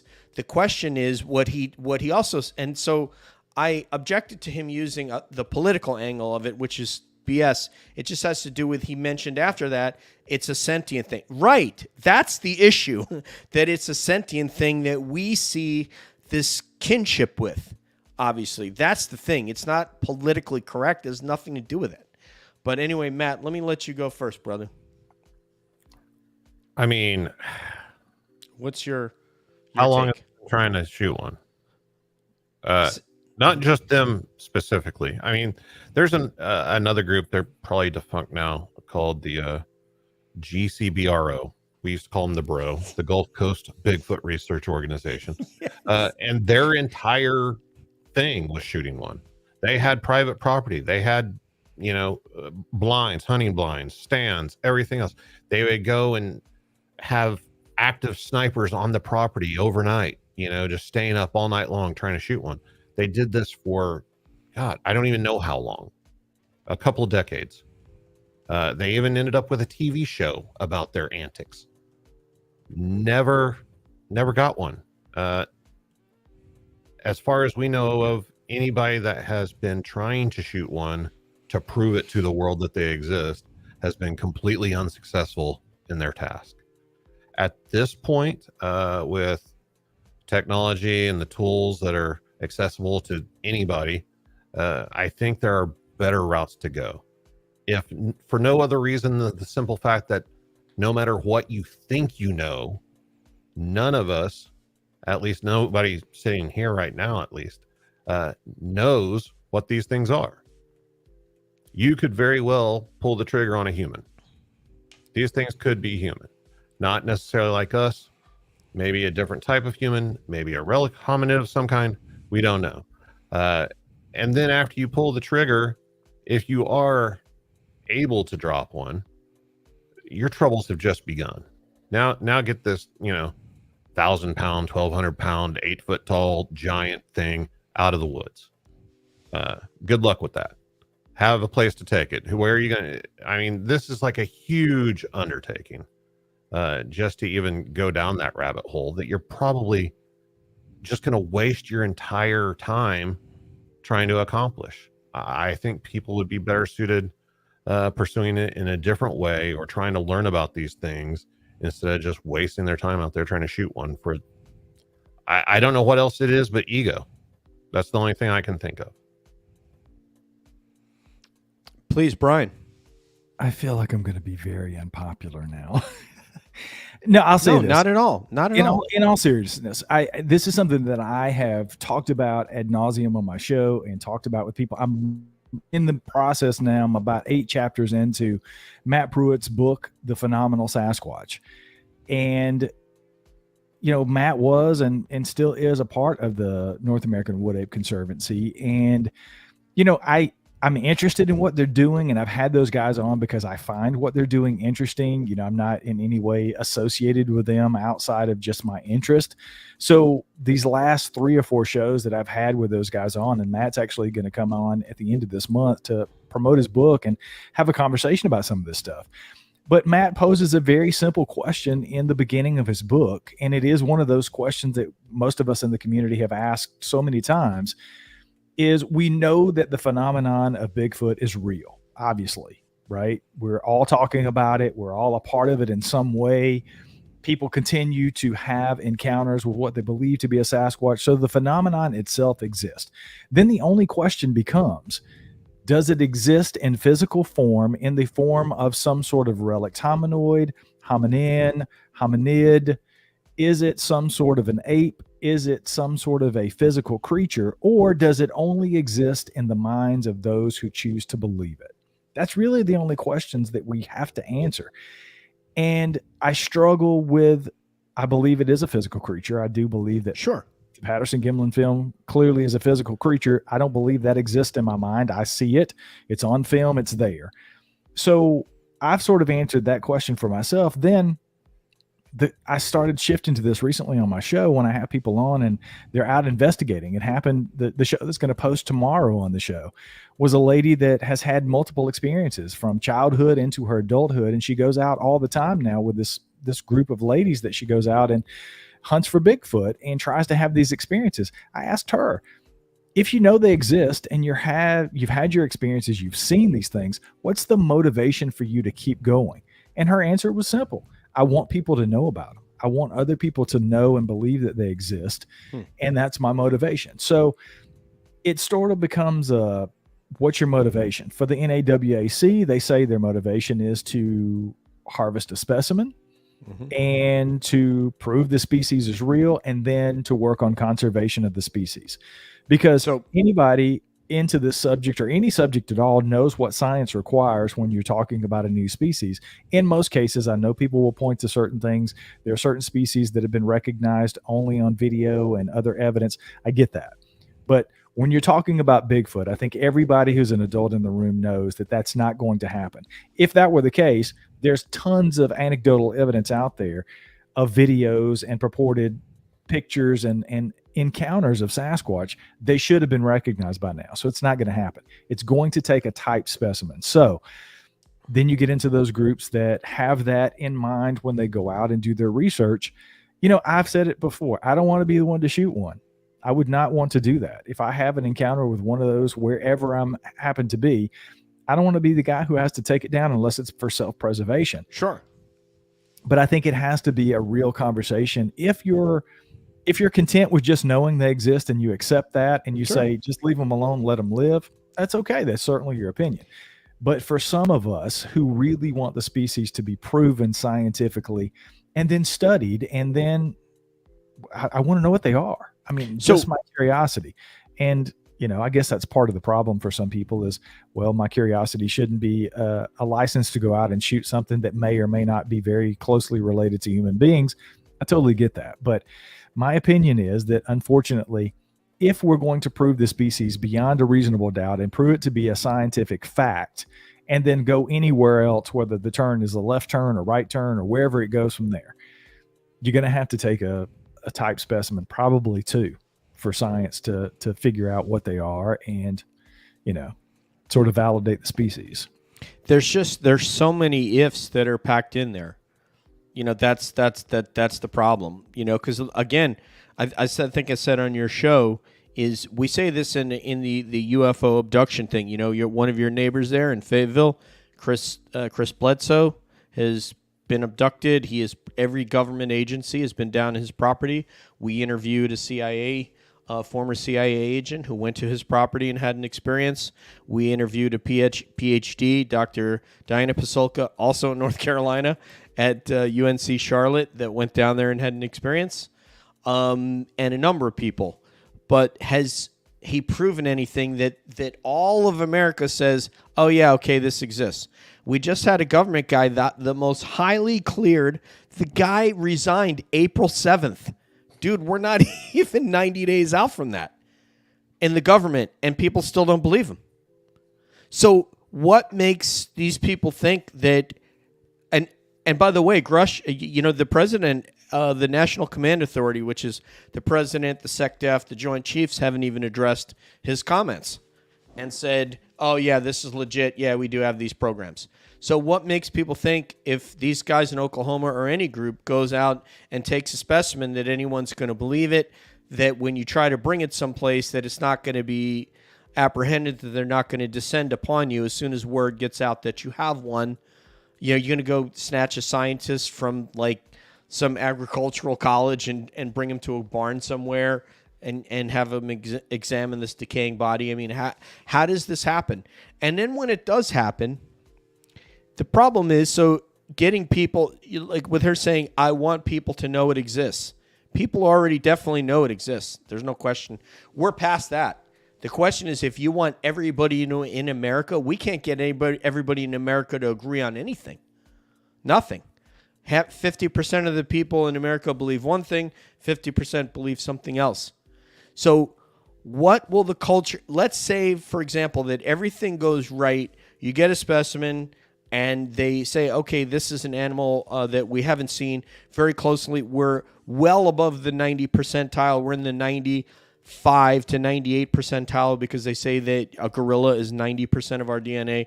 Let's say they say that this is an even greater percentage, and it's announced. What becomes of the trophy hunting culture now? How many people are going to say, I want to go and get one of these things. I want this thing hanging on the wall of my Colorado ski lodge house or as a rug. I mean, how likely is that to happen once America says, okay, there's such a thing out there? I mean, without protections in place, and I'm a professional. My mic was completely gone. It's all good. Without some kind of protections in place and the conservation efforts there, sure, that's a possibility. But, there's a lot of yahoos who go out, and I'm sure there's plenty of people we don't know about who probably go out Bigfoot hunting every single weekend. They drink a case of beer and they go out with their buddies. I'm gonna bag me a Sasquatch, right? And I can talk like that because I'm in the South. You're Southerner, right? That's right. Right, I'm a Southerner. But that's the thing, I don't think it would be necessarily, I don't think the discovery of the species and it being scientifically recognized would necessarily lead to that, in my opinion. I could be wrong. But, at the end of the day, here's the thing. I think and I've said this before, I think they're doing just fine without us. I think it is more of an ego thing for us. I know it is for me. It's for my own personal want and desire to be validated in my belief that these things exist. And again, that's usually up in the air from day to day because, I question myself when I have something go on my property or I have an experience of my own. I question that constantly. But I think that's a healthy way to go about things. I'm not completely 100% sold on anything, and I love to be proven wrong. So anybody who proves me wrong and says, here's definitive proof of anything, I'm down that, I'm going to be shaking your hand and saying, thanks for bringing that to me. And then let's shift the conversation to something else or take it down the road even further. So I don't know. I don't want to be the person who does it, but I think if we're talking just recognizing them scientifically, and to their credit, again, I'm not affiliated with the NAWAC. I don't have any dog in that fight, but through the interviews that I've done recently, they have shifted to, it's about a 50-50 effort to harvest a specimen versus capture video and picture evidence that they exist, because they too believe that clearly they've been trying to kill one for a long time and it hasn't happened. So, if they can switch to that and use technology to their advantage and maybe, just maybe, get some really good quality video of these things, it might take the ball down the field a little bit towards recognizing the species. I applaud that effort, Me too. And, I don't think there's any danger. There hasn't been any danger over the last 10, 12 years that they've been out there that they're going to kill one tomorrow. So, I totally agree. I just think there's just a lot of issues. People, you can say, first of all, you have to make that's a whole lobbying effort now. Now you're trying to lobby Congress who doesn't agree on anything. Ironically, UAPs has brought strange bedfellows. Kirsten Gillibrand and Marco Rubio, Ruben Gallego, and Tim Burchett. Tim Burchett, by the way, Congressman Tim Burchett of Tennessee, a friend of mine, is a constituent. I got his comms director's email. I actually thought about last night talking to him about Bigfoot a little bit, because the congressman does believe in both UFOs and Bigfoot. Thank God, and is apolitical on the topic, which is anything that can bring the two sides of America together. I am more than 100% behind it. I just think that you can put out any kind of protections you want. People go out and shoot at things out of season all the time. That's what keeps forest rangers in business. When you put the most exotic animal on the on the continental United States, period, well beyond anything that exists, that will become a target. And if I were somebody that had money, I would be hiring ex-special forces guys to form my team to go out there and get one. If I had to have 10 guys out there with the best sniper rifles and everything, if I'm that guy who, like the golf guy who went to Africa to shoot a lion and then, pose and say to his buddies in the changing room, look what I shot a lion. Okay, great.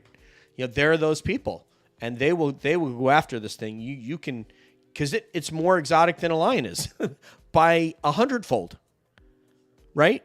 By 1,000-fold, because you can't just go on a safari and see one. So, I mean, in fairness, sir. I've never seen a lion in the woods. But on the savannah, you can get on one of those. If we're going statistically speaking in Oklahoma, now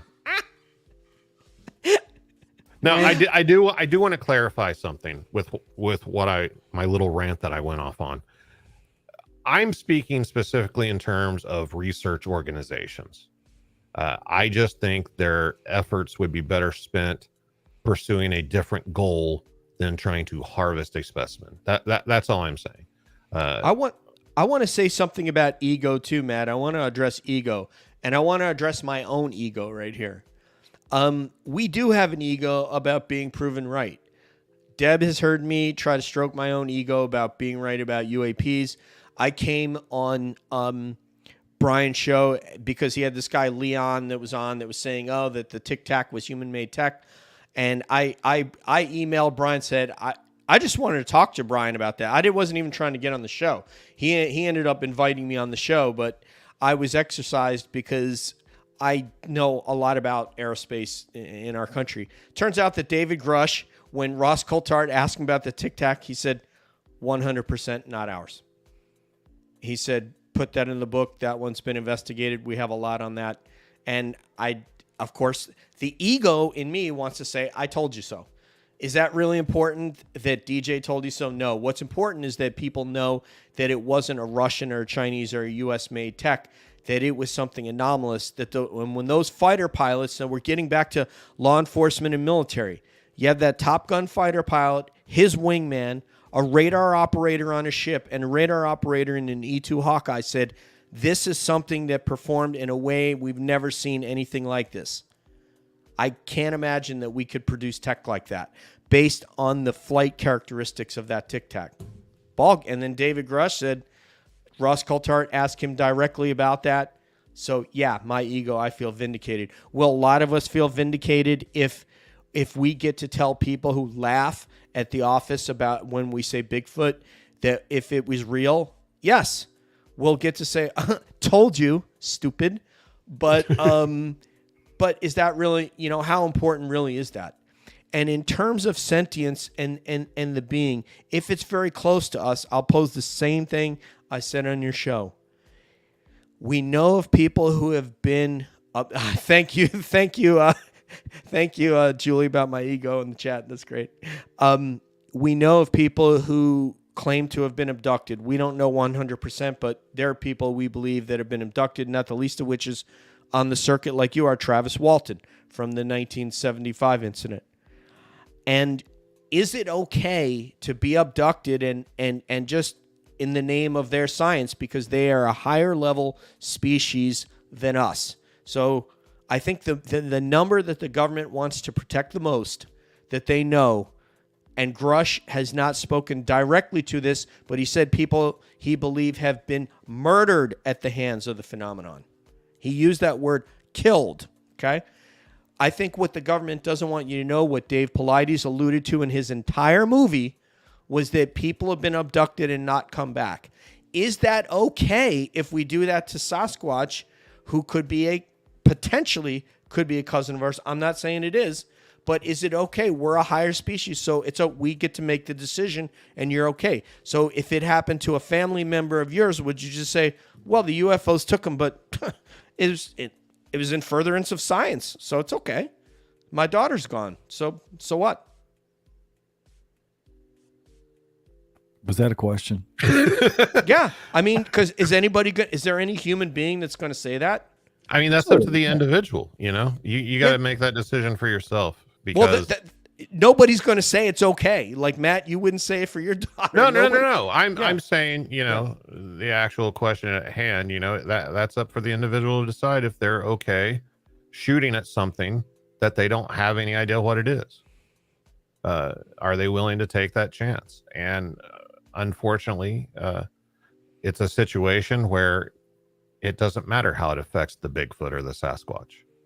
Because we're a higher level species. It's like, you know, it's like, you know, shooting a pig and then taking it and go ahead and throw it in the ground. Yeah, we don't go ask a cow if it's okay if we kill it before we do it. We just do it. I'm just saying it's the same thing with the UFO taking somebody. You should be like, hey, it's okay, because they're a higher level species than we are, so they get to make that choice. Just keep talking so Deb can't. I'm so frustrated about anyone wanting to shoot these guys, and I'll tell you why for a few reasons. One, please. There are humans that are covered in hair from head to toe. It's a condition. So if these happen to be related in some way to humans and you shoot one, I really hope you go to jail when they come back with this is human DNA, just so you know. I'm like, go to jail, you know? Second of all, yeah, I know it seems harsh, but I'm like, leave them alone. They don't have, they're basically endangered. So you're talking about shooting an endangered species. And also, if you look at what happened when they discovered the gorilla, they continue to hoax the gorilla. And when I say discovered, I mean Western people discovered it because the people there were saying they were there all along. They continued to hoax that at fairs, and like there are articles that you can read about what happened. So, like they would just go off with these fake gorillas. So you're not necessarily going to be closer to the truth just because of the discovery. You're still going to be dealing with hoaxes and falsehoods until people accept it. So I don't know. My soul says leave them alone.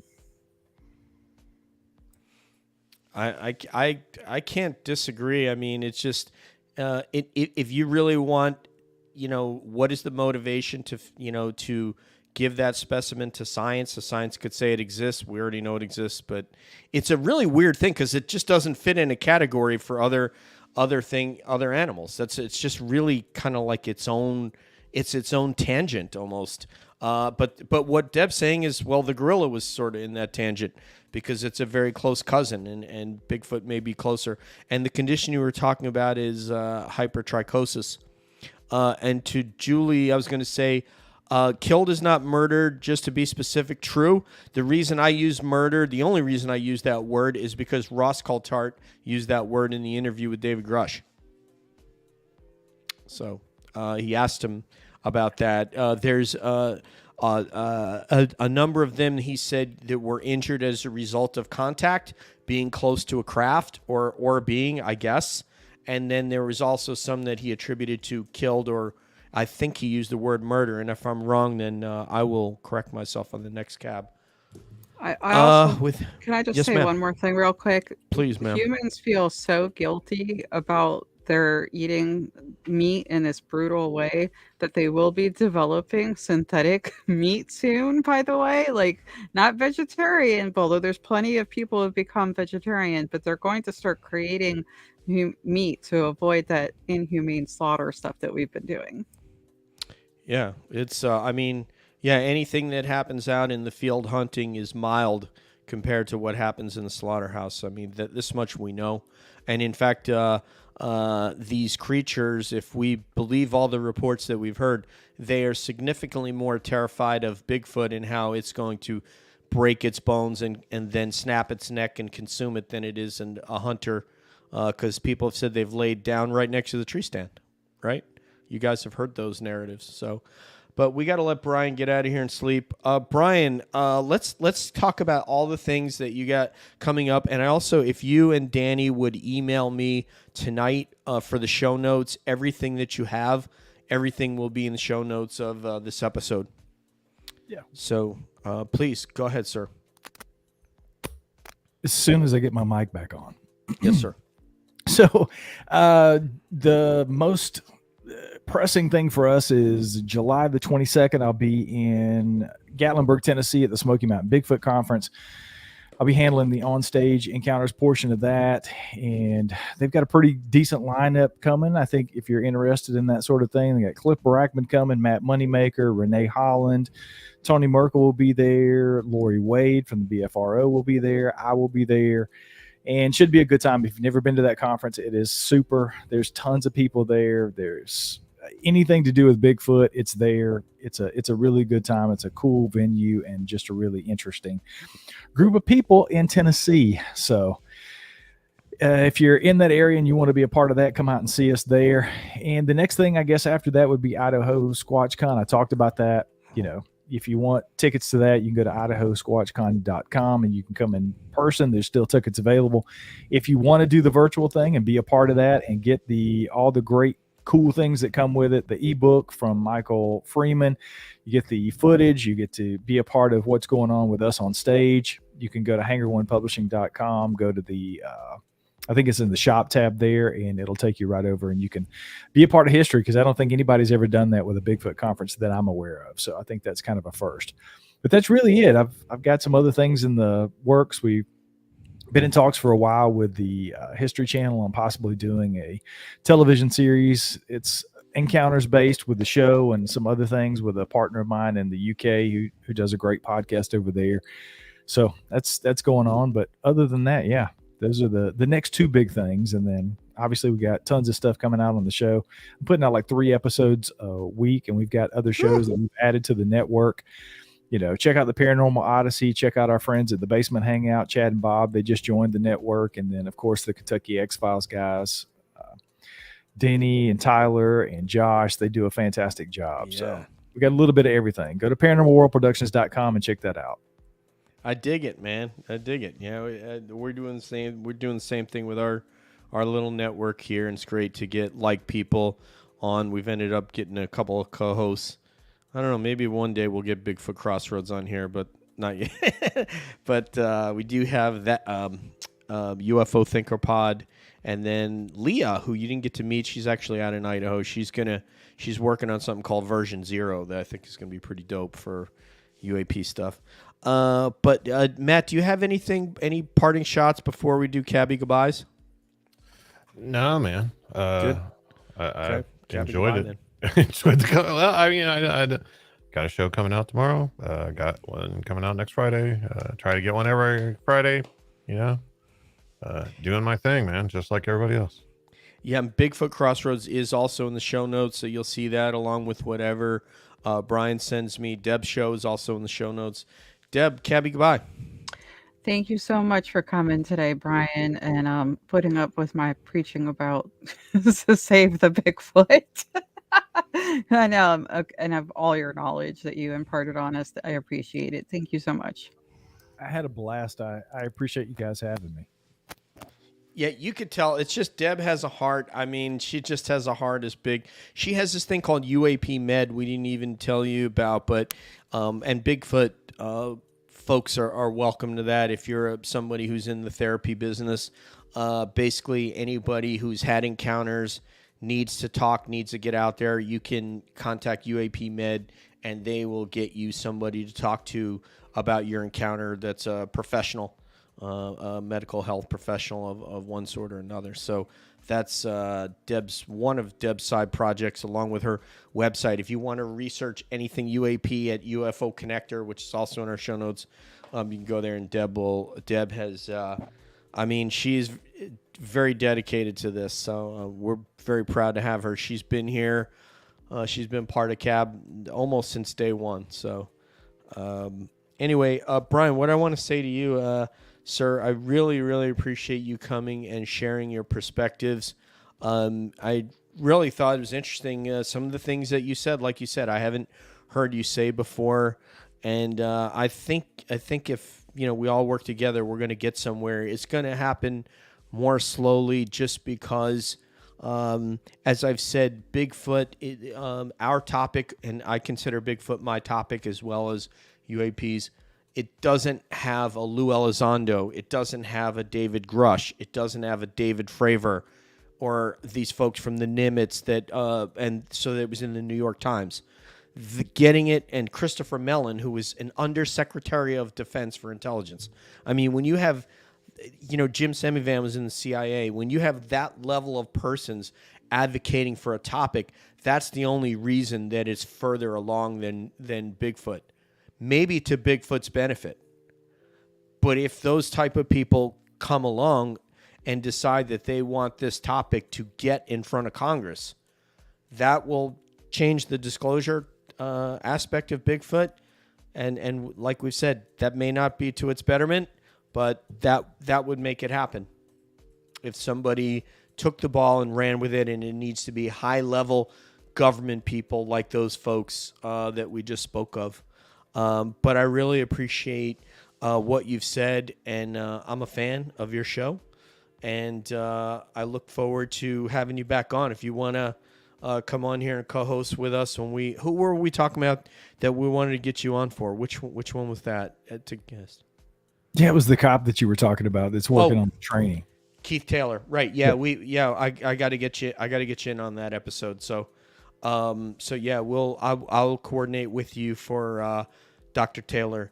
And once again, the host of Sasquatch Odyssey, great show, and you will see his stuff in the show notes.